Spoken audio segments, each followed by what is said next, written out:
আপনি প্রতিদিন ইউটিউবে ভিডিও দেখেন, গান শোনেন বা কোনো টিউটোরিয়াল খোঁজেন, কিন্তু কখনো কি ভেবে দেখেছেন এই বিপুল পরিমাণ ভিডিও কোথায় জমা রাখা হয়? কিভাবে ইউটিউব এইসব ভিডিও সংরক্ষণ করে যাতে আমরা বিশ্বের যে কোনো প্রান্ত থেকে মুহূর্তেই দেখতে পারি? আজকের এই ভিডিওতে আমরা জানবো ইউটিউবের স্টোরেজ সিস্টেমের অসাধারণ প্রযুক্তি ও কাঠামো সম্পর্কে। প্রথমেই আছি ইউটিউবে কত ভিডিও আছে তার একটা ধারণা দিতে। গড়ে প্রতি মিনিটে ইউটিউবে 500 ঘন্টার বেশি ভিডিও আপলোড হয়, অর্থাৎ প্রতিদিন 7,20,000 ঘন্টারও বেশি ভিডিও। এখন প্রশ্ন উঠছে, এত বিপুল ডেটা কি করে সংরক্ষণ করে রাখা হয়? সাধারণ হার্ড ডিস্কে কি এত ভিডিও ধরে রাখা সম্ভব? না, এখানে ব্যবহৃত হয় বিশেষ ধরনের ডেটা সেন্টার ও ক্লাউড স্টোরেজ টেকনোলজি। ইউটিউব যেহেতু গুগলের মালিকানাধীন, তাই গুগলের বিশাল ও বিশ্বজুড়ে ছড়িয়ে থাকা ডেটা সেন্টারগুলো ব্যবহার করা হয় ইউটিউব কন্টেন্ট সংরক্ষণের জন্য। এই ডেটা সেন্টারগুলোতে থাকে হাজার হাজার সার্ভার, প্রতিটিতে সংরক্ষিত থাকে ভিডিও, থাম্বনেল, অডিও ট্র্যাক এবং ইউজার ডেটা।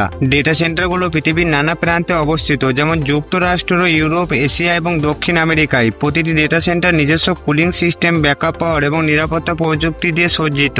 ইউটিউবে আপনি 144 পিক্সেল থেকে শুরু করে 4K বা 8K কোয়ালিটিতে ভিডিও দেখতে পান, কিন্তু এই কোয়ালিটি অনুযায়ী আলাদা আলাদা কপিও সংরক্ষিত থাকে। আপনি একটি ভিডিও আপলোড করলে ইউটিউব সেটিকে বিভিন্ন রেজলিউশনে রি-এনকোড করে, এগুলোকে বলা হয় ট্রান্সকোডিং। এই প্রক্রিয়ায় ভিডিওর ফাইল সাইজ ছোট হয়ে যায় এবং স্টোরেজে জায়গা কম লাগে। এই ট্রান্সকোড করা ভিডিওগুলোই আপনার ডিভাইস অনুযায়ী সার্ভ করা হয়। যেমন আপনি যদি মোবাইল থেকে দেখে থাকেন, তাহলে হয়তো ইউটিউব 480 পিক্সেল বা 720 পিক্সেল কন্টেন্টই আপনার সামনে পাঠাবে। ইউটিউবের ভিডিওগুলো শুধুমাত্র একটি সার্ভারে থাকে না, বরং একাধিক সার্ভারে একই ভিডিওর কপি রাখা হয়। এটাকে বলা হয় রিডান্ডেন্সি। যদি কোনো একটি সার্ভারে সমস্যা হয়, তাহলে অন্য সার্ভার থেকে ভিডিও লোড করে ইউজারকে দেখানো হয়। এই কারণে ইউটিউব এত দ্রুত এবং নিরবিচারে কাজ করে।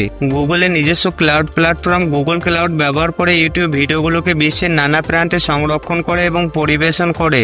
গুগল ইউটিউবের জন্য বিশেষ কন্টেন্ট ডেলিভারি নেটওয়ার্ক বা সিডিএন ব্যবহার করে। সিডিএন এর মাধ্যমে জনপ্রিয় ভিডিওগুলোকে ব্যবহারই কাছাকাছি কোনো সার্ভারে রাখা হয়। এতে ইউজার তাড়াতাড়ি ভিডিও লোড করতে পারে। যেমন আপনি বাংলাদেশ থেকে ভিডিও দেখছেন, তাহলে হয়তো ভিডিওটি বাংলাদেশ বা কাছাকাছি কোনো দেশের সার্ভার থেকেই আপনার ফোনে আসছে।